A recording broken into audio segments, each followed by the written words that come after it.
Assalamualaikum warahmatullahi wabarakatuh.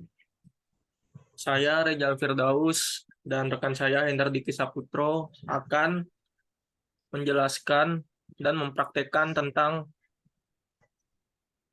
uji validitas, uji reliabilitas, dan uji regresi linear berganda.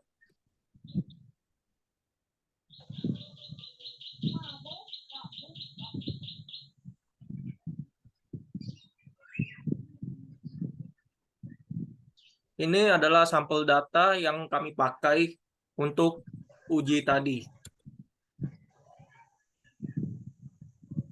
Uji validitas. Hendar Diki mohon dijelaskan. Ya, ini adalah uji validitas kepuasan pelanggan atau X1. Berikut ada hasil, di samping adalah hasilnya. Dan kesimpulannya, jika nilai signifikan kurang dari 0,05, maka dinyatakan valid. Dari data X1 sampai dengan X3 dengan signifikan bernilai 0,000 kurang lebih kecil dari 0,05, maka variabel nyatakan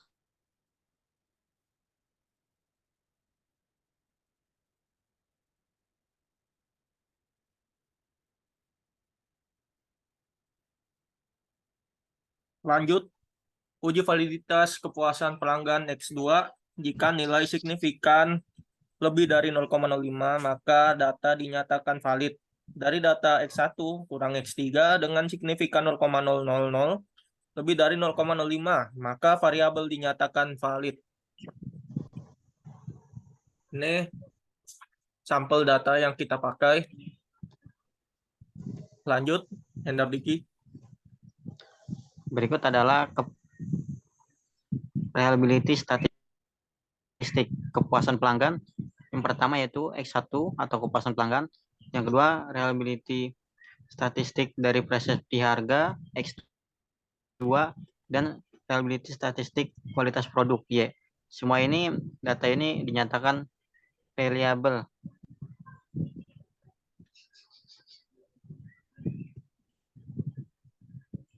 Lanjut, uji validitas kualitas produk atau Y.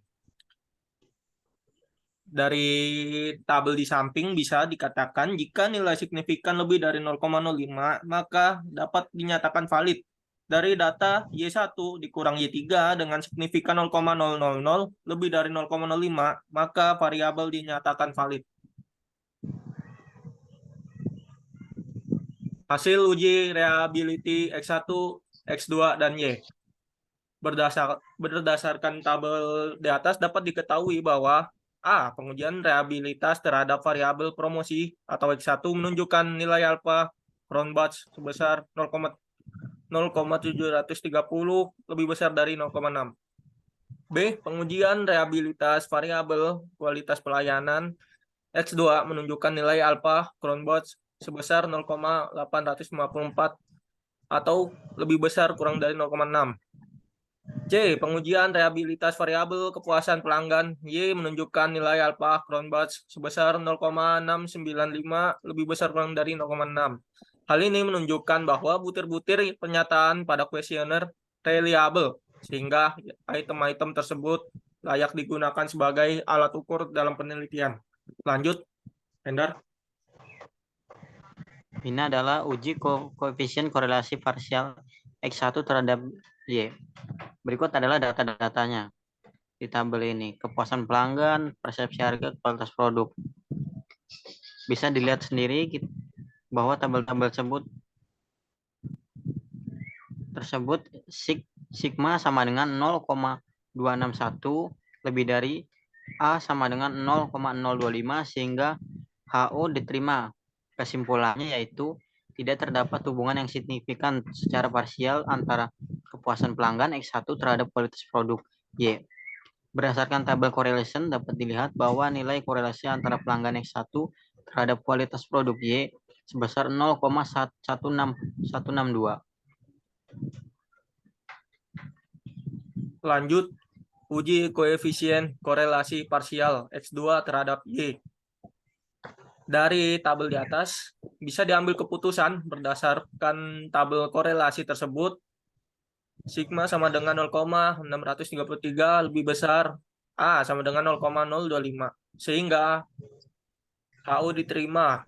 Kesimpulan, tidak terdapat hubungan yang signifikan terhadap parsial antara persepsi harga X2 terhadap kualitas produk.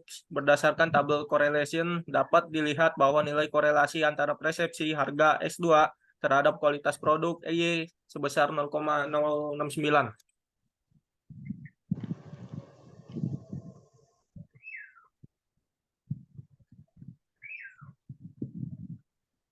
Berikut output uji koefisien korelasi dan determinasi simultan.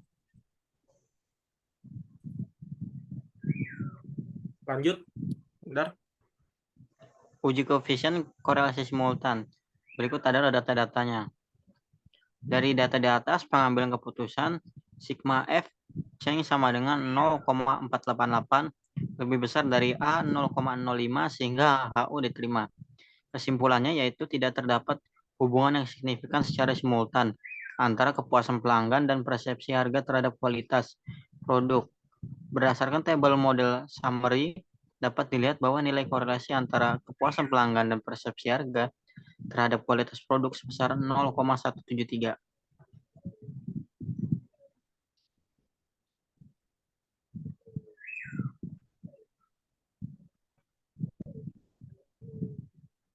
Lanjut, Ender. Ini adalah uji koefisien determinasi simultan. Keputusannya yaitu F hitung sama dengan F change. F table sama dengan F buka kurung A, K, D, dan DK.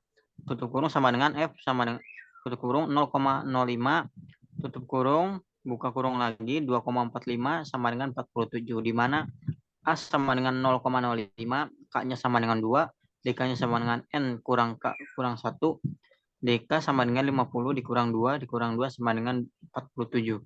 F hitung sama dengan 0,729 lebih kecil dari F table sama dengan 4,7 sehingga HO diterima.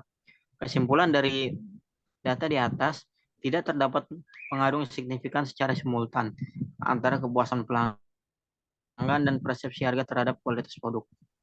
Berdasarkan tabel model summary dapat dilihat bahwa nilai koefisien determinasi antara kepuasan pelanggan dan persepsi harga kualitas produk sebesar 0,030 atau kepuasan pelanggan dan persepsi harga memberikan kontribusi sebesar 3% terhadap kualitas produk. Lanjut uji regresi linier berganda. Berikut adalah model tabel. Keputusan nilai F tabel sama dengan F tutup kurung 0,05 buka kurung 2,47 tutup kurung. F hitung sama dengan 0,729 lebih kecil dibanding F tabel sama dengan 4,7. Maka HO diterima. Kesimpulan, persamaan regresi berganda yang terbentuk tidak signifikan antara kepuasan pelanggan dan persepsi harga terhadap kualitas produk. Keputusan sigma sama dengan 0,488 lebih besar dari A sama dengan 0,005, maka HO diterima. Kesimpulan, persamaan regresi berganda yang terbentuk tidak signifikan antara kepuasan pelanggan dan persepsi harga terhadap kualitas produk. Berdasarkan tabel koefisien dapat dianalisis persamaan regresi berganda yang terbentuk tidak signifikan. Y sama dengan 10.193 tambah 0,174 tambah 0,028. Sehingga berdasarkan persamaan regresi berganda yang terbentuk di atas dapat dianalisis sebagai berikut. A. Jika nilai variabel X1 dan X2 sama dengan 0, maka nilai variabel Y sama dengan 10,2%. B. Jika nilai variabel X1 bertambah 1%, maka akan menurunkan nilai Y sebesar 0,174 atau 17%. C. Jika nilai variabel X2 bertambah 1%, maka akan menaikkan variabel Y sebesar 0,028 atau 2%. Terima kasih telah mendengarkan praktek dan penjelasan kami. Kurang lebihnya mohon maaf. Assalamualaikum warahmatullahi wabarakatuh. Waalaikumsalam warahmatullahi wabarakatuh.